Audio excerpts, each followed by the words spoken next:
है। और वो संबंध सिर्फ इसलिए नहीं है कि हमारे पास एक विदेश मंत्री बड़ा अच्छा है या हमारे पास एक प्रधानमंत्री बड़ा अच्छा है। वो संबंध इसलिए कि हमारे पास एक देश बहुत अच्छा है। लेकिन ये बात तो सही है ना कि चीन ने भारत के एक बहुत बड़े भूभाग पर कब्जा कर रखा है। क्या टैरिफ्स का झटका विकास लगा तो हम दौड़ते हुए एससीओ में गए। नमस्कार, संवाद के इस विशेष एपिसोड में आपका स्वागत है। आज हमारे खास मेहमान श्री सलमान खुर्शीद साहब हैं। सलमान साहब किसी परिचय के मोहताज नहीं हैं। इनको अगर हम कहें तो पूरा देश जानता है, लीगल फ्रेटर्निटी जानती है और डिप्लोमेटिक वर्ल्ड में भी सलमान साहब का नाम है। सलमान साहब सरकार से लेकर संगठन तक में अलग अलग कैपेसिटी में काम कर चुके हैं।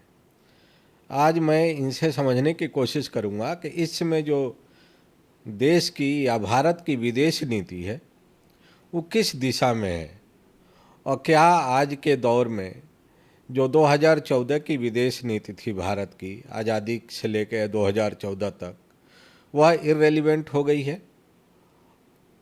इन्हीं सारे सवालों पर सलमान साहब से विस्तार में चर्चा करेंगे। सलमान साहब, आपका बहुत बहुत स्वागत है। सबसे पहला सवाल तो यही है कि मौजूदा विदेश मंत्री अक्सर कहा करते हैं कि 2014 के बाद सही मायने में भारत की विदेश नीति दिखाई दे रही है ग्लोबल लेवल पर। ये अलग बात है कि वो विदेश सेवा में रहे और जब वो नौकरी में रहे तो तमाम देशों के राजदूत रहे, राजनयिक रहे, फॉरेन सर्विस के ही थे। अब उनके मुँह से ये कहना कि 2014 के पहले भारत की कोई क्लियर विदेश नीति नहीं थी, आपका क्या मानना है? देखिए, थोड़ा आश्चर्य तो मुझे होता है इसलिए कि उनकी जब वो सरकार के लिए काम करते थे, जब वो फॉरेन सर्विस में थे तो बहुत अच्छे पदों पर रहे, बहुत अच्छा काम भी किया, उनकी प्रतिष्ठा में कहीं कोई कमी नहीं थी।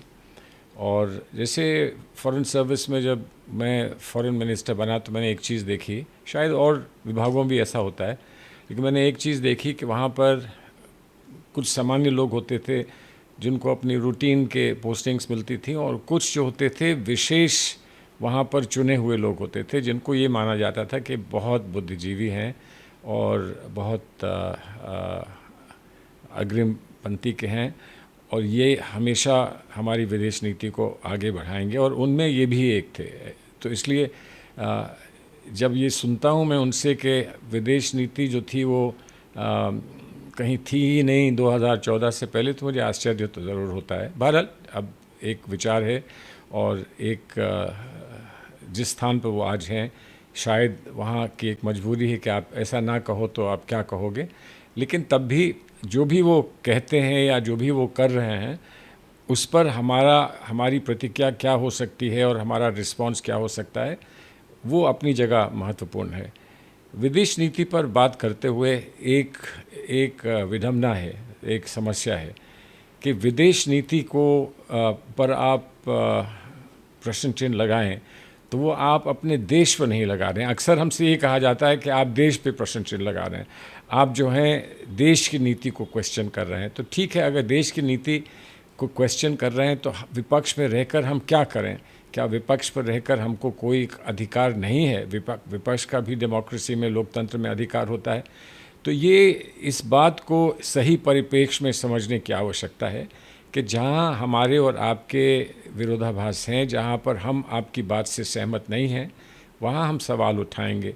कैसे उठाएं, किस शब्दावली में उठाएं, उसका यकीनन हम लोग आपस में चर्चा कर सकते हैं, लेकिन सवाल उठाने का अधिकार हमको है और सवाल आज बहुत सारे उठ रहे हैं और वो हमको उठाने चाहिए और हम उठाएंगे।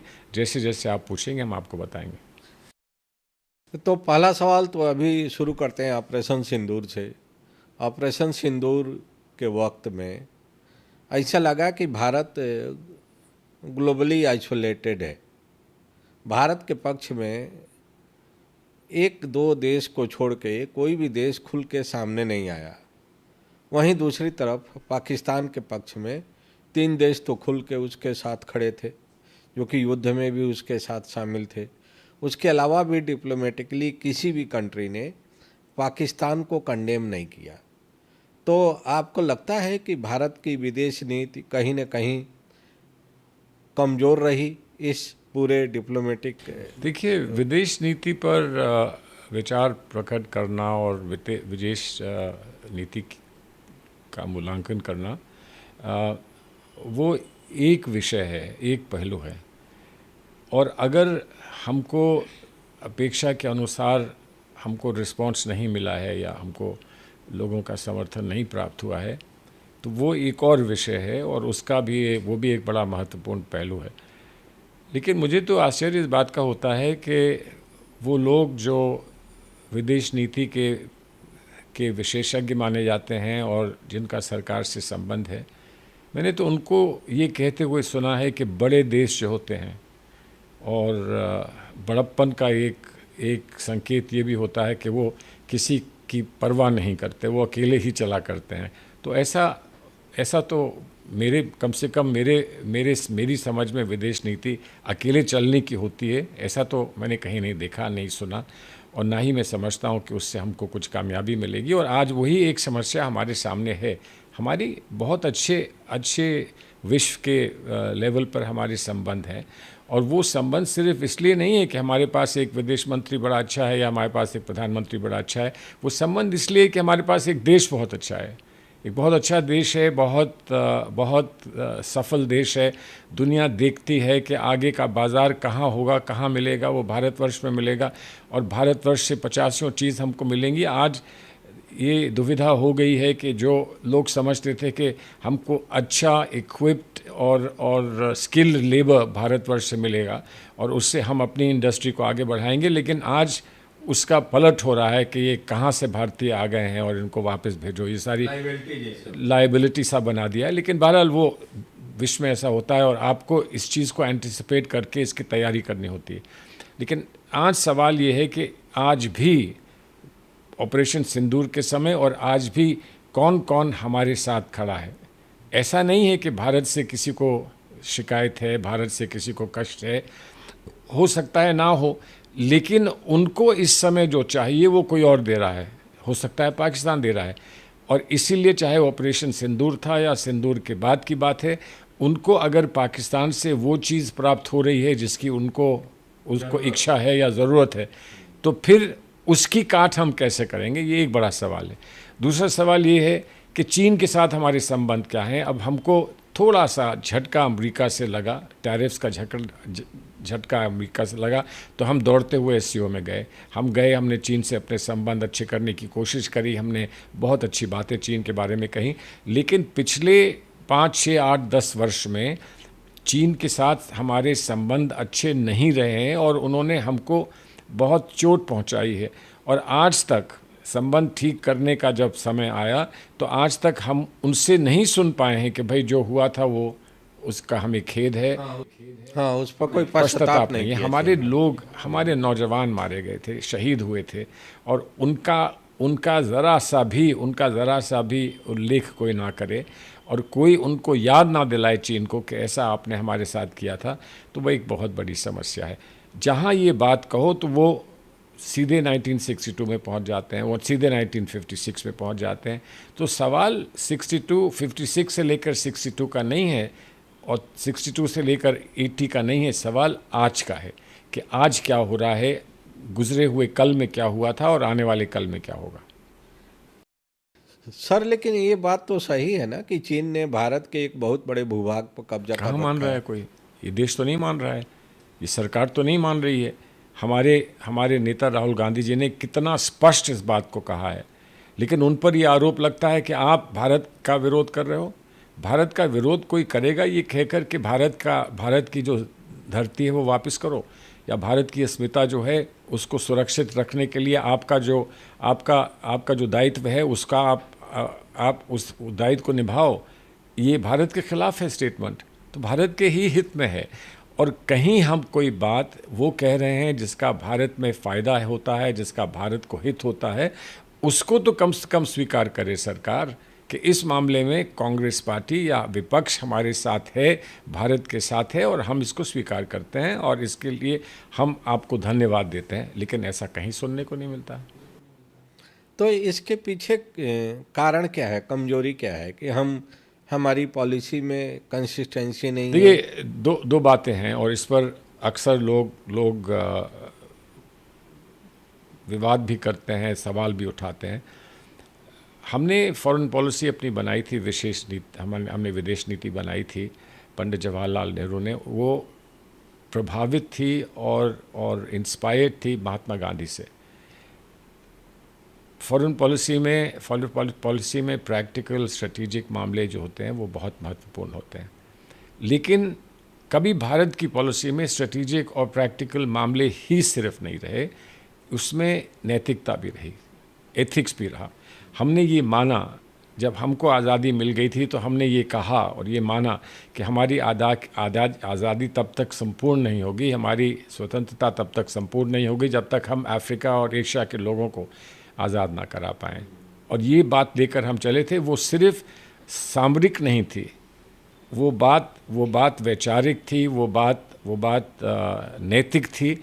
और उस चीज़ का अभाव आज बहुत बड़ा देखने को मिलता है। वो बिल्कुल समाप्त हो गई, नैतिकता बिल्कुल समाप्त हो गई।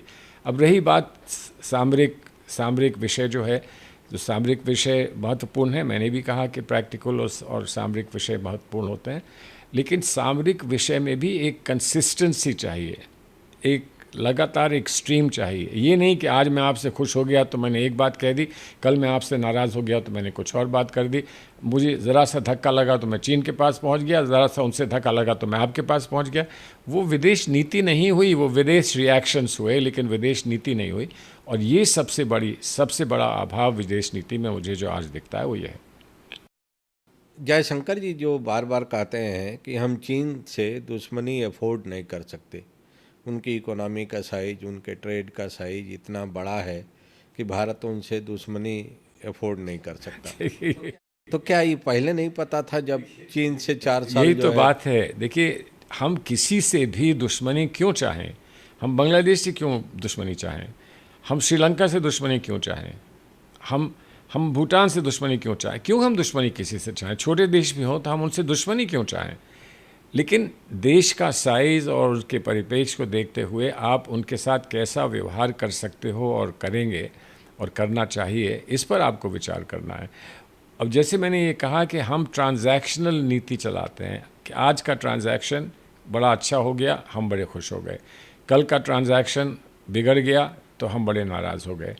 और हम विदेश नीति को नीति बनाकर नहीं चलाते हैं, बल्कि पर्सनलाइज्ड रिलेशनशिप लेकर कि मेरे आपके संबंध कैसे हैं, कि वो मेरे दोस्त हैं, मोदी मेरे दोस्त हैं, और मोदी साहब ने कहा कि ट्रंप मेरे दोस्त हैं, वो विदेश नीति बन जाती है। वो विदेश नीति नहीं होती है। विदेश नीति वो नहीं होती है। विदेश नीति वो होती है कि आपको अगर भारत से कोई नाराज़गी भी है या भारत से आपको कोई अपेक्षा है तो उसको लेकर आप बात करें, चर्चा करें, खुलकर बात करें। ये नहीं कि आप 50% टैरिफ लगा दें और फिर कहें कि आप बात करेंगे। वो विदेश नीति नहीं होती। उसका मतलब कहीं ना कहीं कमी है। और ऐसा नहीं है कि कमी सिर्फ हमारी विदेश नीति में होगी, वो कमी अमेरिका की विदेश नीति में भी है। लेकिन जब दो कमियां एक साथ आ जाती हैं तो क्या होता है, डिज़ास्टर हो जाता है, तब तो फिर सब कुछ बिगड़ जाता है। तो अभी समय जो अमेरिका से भारत के रिश्ते दिखाई दे रहे हैं आपको, जो एक तरह से कहा जाए कि एकदम कभी ऊपर जा रहा है, कभी नीचे आ रहा है, और कुछ लोगों का ये भी कहना है कि पिछले 25-30 वर्षों में वर्स्ट लेवल पर पहुंच गया है भारत और अमेरिका का संबंध। बहुत बहुत बुरे लेवल पे हमारे संबंध उनके साथ रहे हैं, बहुत अच्छे लेवल पे हमारे संबंध उनके साथ रहे हैं। लेकिन आज हमारे लिए जो बड़ी समस्या है वो ये है कि उनकी अपनी डोमेस्टिक पॉलिसी, उनकी अपनी राष्ट्रीय सोच जिस मोड़ पर है, जिस दिशा में जा रही है, वो भारत के लिए अच्छा नहीं है। भारत के लिए क्या, दुनिया की डेमोक्रेसी के लिए वो अच्छा नहीं है।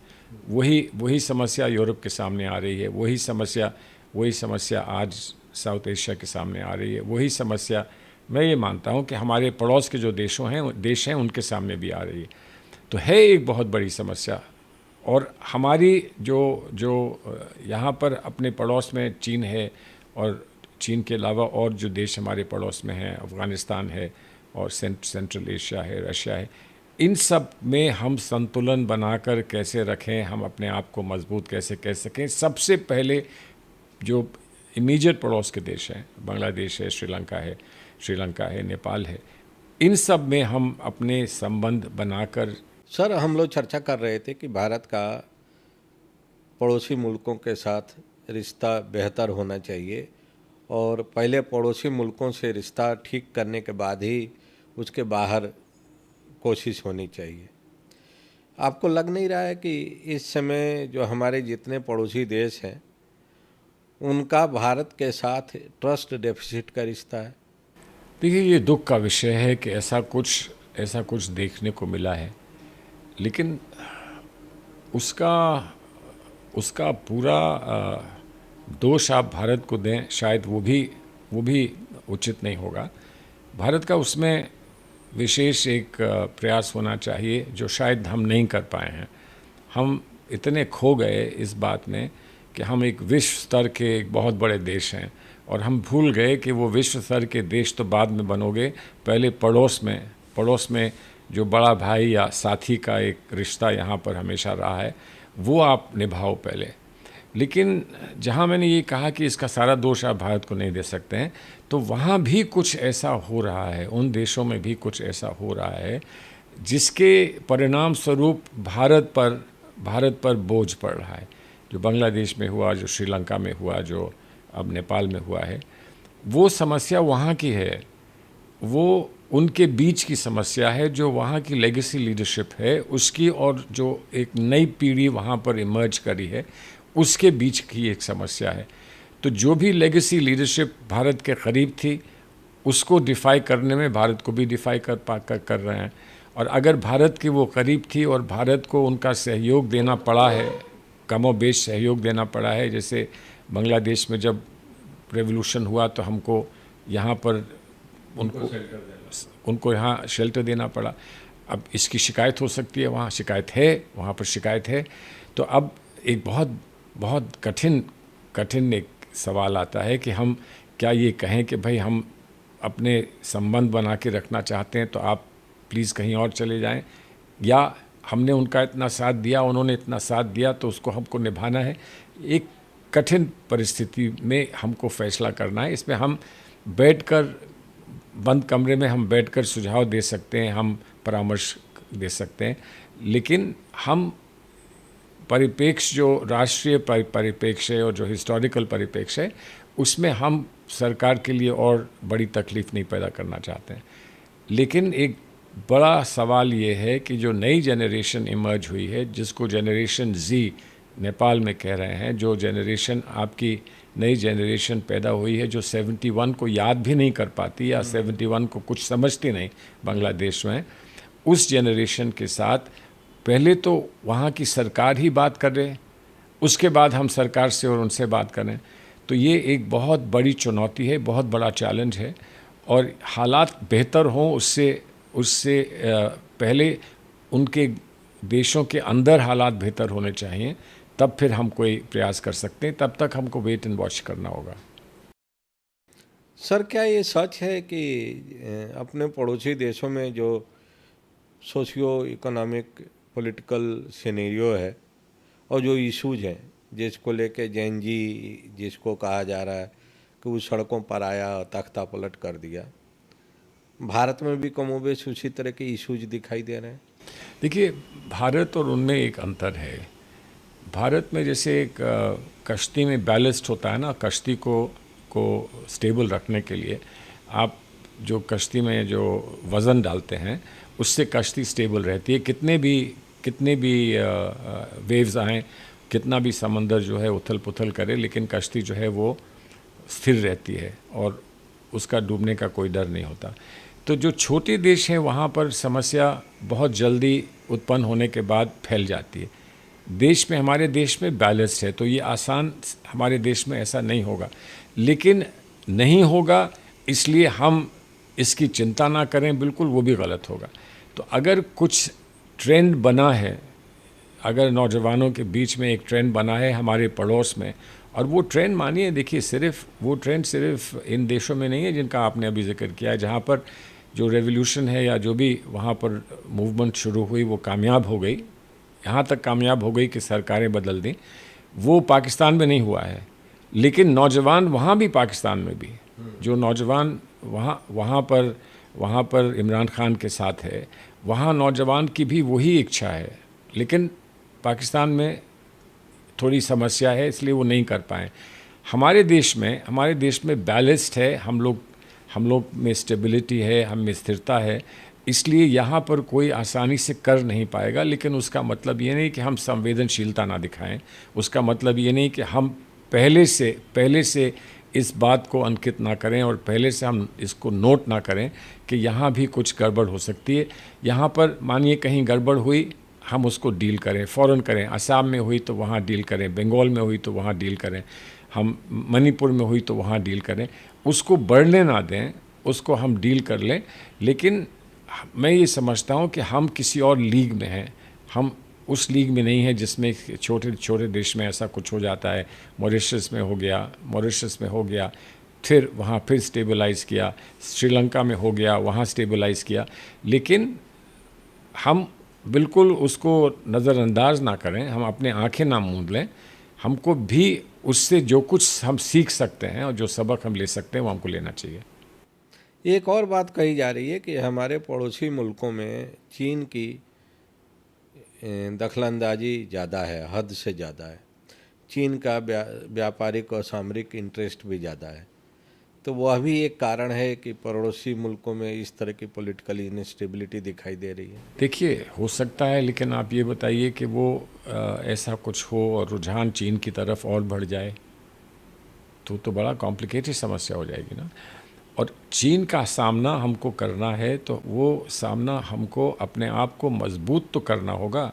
हम कितनी अच्छी बात करेंगे चीन से और कहाँ तक बात करेंगे और कहाँ तक हम उनको अकोमोडेट करेंगे, अगर हमारे पास वो मसल ना हो, और हमारे पास मसल से मतलब इकोनॉमिक मसल ना हो, हमारे पास प्रोडक्टिविटी ना हो, और हमारे पास वर्ल्ड मार्केट को इन्फ्लुएंस करने का पावर ना हो, तो फिर हम कहाँ तक चीन से मुकाबला कर पाएंगे।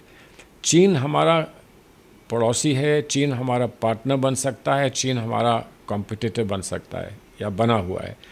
अब वो पॉलिटिक्स में भी कंपटीशन है, इंटरनेशनल पॉलिटिक्स में कंपटीशन है, वो मार्केट में भी कंपटीशन है, और वो जो वर्ल्ड ग्लोबल मूवमेंट्स हैं उसमें भी कंपटीशन है। तो इसको तो सोच समझ के, और मैं ये मानता हूँ कि उसका सबसे पहला कदम ये है कि हमारी मजबूत यूनिटी अपने मुल्क में होनी चाहिए। अपने मुल्क की जो मजबूत यूनिटी है, उससे बड़ा कोई जवाब हम किसी को नहीं दे सकते हैं, चाहे वो चीन हो, चाहे अमेरिका हो, चाहे कोई और कंट्री हो। तो इस समय जो मुल्क के अंदर राजनीति हो रही है वो तो डिवाइसिव पॉलिटिक्स हो रही है। वही हमको दुख इस बात का है कि तुम्हारा क्या नुकसान हम कर सकते हैं, अपना क्या फ़ायदा कर सकते हैं, अगर यही हमारी सोच रहेगी। और देखिए, ये वो कोई सब ये कहते हैं कि भाई ये तो सोच सबकी बदलनी चाहिए, तो बदलनी चाहिए, विपक्षी दलों की भी बदलनी चाहिए। मैं ऐसा नहीं कह रहा हूँ कि नहीं बदलनी चाहिए, लेकिन पहल तो सरकार करेगी, पहल तो सरकार को करना चाहिए। अगर सरकार को फिर हम रिस्पॉन्स ना दें तब शिकायत कर सकती है सरकार, लेकिन हमको बुलाए ना, हमारे साथ बैठे ना, हमारे साथ बात ना करें, हमको कंसल्ट ना करें। हम कितने समय से कंसल्ट करते आ रहे हैं। मुझे याद है जब जिनीवा में हमको कश्मीर के मसले पे जाना था, तो मैं फॉरेन मिनिस्टर था, मैं डेप्यूटी मिनिस्टर ऑफ स्टेट था, लेकिन मुझे नहीं बनाया गया था, डेलीगेशन का चीफ मुझे नहीं बनाया गया था, अटल बिहारी जी बने थे और हम उनके डेप्यूटी बन के गए थे। अटल जी डेलीगेशन को हेड कर रहे थे, हम उनके डेप्यूटी बन के गए थे, इसलिए कि उस समय प्रधानमंत्री ये चाहते थे कि भारत की एक ध्वनि में बात कही जाए। और उससे बेहतर क्या होगा कि जो ऑपोजिशन का लीडर है वो लीडर बन के जाए डेलीगेशन का। उसमें फ़ारूक साहब थे, फ़ारूक अब्दुल्ला थे और बहुत सारे लोग थे, लेकिन अटल बिहारी जी जो थे उसके लीडर बन के गए थे और हम उनको सहयोग देने के लिए उनके डेप्यूटी लीडर बन के गए थे। क्या आज हम ये देख सकते हैं कि आज ऐसा कहीं समझ में आता है कि ऐसा होगा? कुछ ज़रा सी पहल की थी सरकार ने, जब हम लोगों को सबको, कुछ कांग्रेस के लीडर्स को भी ऑपरेशन सिंदूर के बाद कुछ देशों में भेजा गया था, एक कुछ पहल की थी। मैं ये समझता था कि इस पहल के बाद अगला कदम उठेगा, उसके बाद फिर अगला कदम उठेगा, लेकिन हम लोग यहाँ लौट कर आए, फिर वो सारी औपचारिकता पूरी हुई और फिर हम वहीं पर पहुँच गए जहाँ हम पहले थे। सर, अगर भारत को चूज करना हो क्रेडिबिलिटी के सवाल पर या टेस्टेड एक फ्रेंडशिप के आधार पर, तो अमेरिका और चाइना में किसको चूज करना चाहिए भारत को? देखिए, ये सवाल आसान भी है और बड़ा कठिन भी है। कठिन इसलिए कि आप अमेरिका को देख रहे हैं तो आज के अमेरिका को देख रहे हैं, और कल का अमेरिका कुछ और था, ओबामा का अमेरिका कुछ और था, बाइडेन का अमेरिका कुछ और था। आज आप ट्रंप के अमेरिका को देख रहे हैं, और मुमकिन है कल आप जेडी वांस के अमेरिका को देखें या कंजर्वेटिव पार्टी के किसी और को देखें। लेकिन जहां हम ये कह रहे हैं वहां ये भी हमको याद रहे कि जो न्यूक्लियर अग्रीमेंट हुआ था वो भी उस अमेरिका से हुआ था जिसका प्रेसिडेंट कंजर्वेटिव था, वो प्रेसिडेंट डेमोक्रेटिक नहीं था। तो इसलिए ये कह देना कि अमेरिका के साथ संबंध कैसे हो सकते हैं, कैसे होने चाहिए, वो मैंने कहा कि आसान एक प्रश्न भी है और बड़ा बहुत कठिन प्रश्न भी है।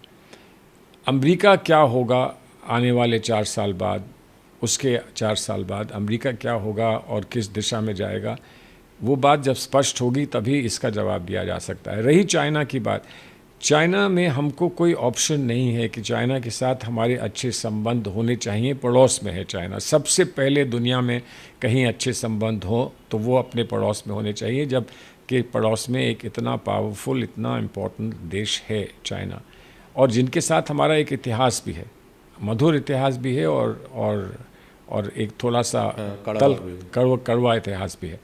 लेकिन चाइना के साथ बहुत बहुत संभावनाएं हैं। अब उसको किस तरह से आप कूटनीति से डील करें, किस तरह से विचारधारा से उसको आप डील करें, किस तरह से अपने प्रयासों से आप डील करें, वो एक बहुत बड़ा सवाल है। उस पर सरकार से कुछ अगर समझाया जाए हमको, बताया जाए हमको, तो फिर उस पर हम कुछ कह सकते हैं। हम तो विपक्ष में हैं। सर, आपको भी लगता है कि मौजूदा सरकार में फॉरेन अफेयर्स को लेके कहीं ना कहीं विजन की कमी है, लॉन्ग टर्म विजन? देखिए, विजन की कमी तो कई जगह पर है, माफ़ करिए, विजन की कमी तो कई चीज़ों में है। सबसे बड़ी विजन की कमी ये है कि किसी भी कॉस्ट पर हम पावर में रहें। पावर में आ गए, बहुत साल रह लिए, क्या प्रॉब्लम है? अगर पावर में ना रहें तो क्या प्रॉब्लम है? कोई और पावर में आए, नहीं काम करेगा, वो भी जाएगा, फिर कोई और आएगा। लेकिन ये जो तय कर लिया है कि कुछ हो जाए हमको पावर में रहना है, कुछ हो जाए हमें पावर में रहना है, और उसके लिए हम कोई भी कुर्बानी देने के लिए तैयार है। कुर्बानी अपनी नहीं, किसी और की कुर्बानी देने के लिए तैयार है, वो प्रॉब्लम है। और जब आप ओवरऑल पॉलिसी में ऐसी सोच रखेंगे तो विदेश नीति तो उसका हिस्सा होती है, उसका एक छोटा सा हिस्सा होती है, तो विदेश नीति पर उसका प्रभाव पड़ेगा ही पड़ेगा, उससे आप बच नहीं सकते हैं। क्या कांग्रेस पार्टी के कुछ लोग हैं जो कि कंसल्टेंसी दे रहे हैं फॉरेन अफेयर्स के मामले में मौजूदा सरकार को, शशि थरूर जैसे? नहीं, देखिए, शशि थरूर का एक वो है, एक कॉन्स्टिट्यूशनल रोल है। वो जो कमेटी है, पार्लियामेंट्री कमेटी है फॉरेन अफेयर्स की, उसके हेड हैं। तो इसलिए जाहिर है उसका हेड जो होता है वो सिर्फ एक पार्टी की ही बात नहीं कह सकता है, बल्कि पार्टी से हटकर भी कुछ बात कहता है। वो आसान काम नहीं है, बड़ा मुश्किल काम है। लेकिन मैं ये समझता हूँ कि वो एक बहुत लॉयल कांग्रेस के नेता हैं, और उनका अच्छा प्रभाव है अपने क्षेत्र में, उनका अच्छा प्रभाव है, लोग उनको पसंद करते हैं।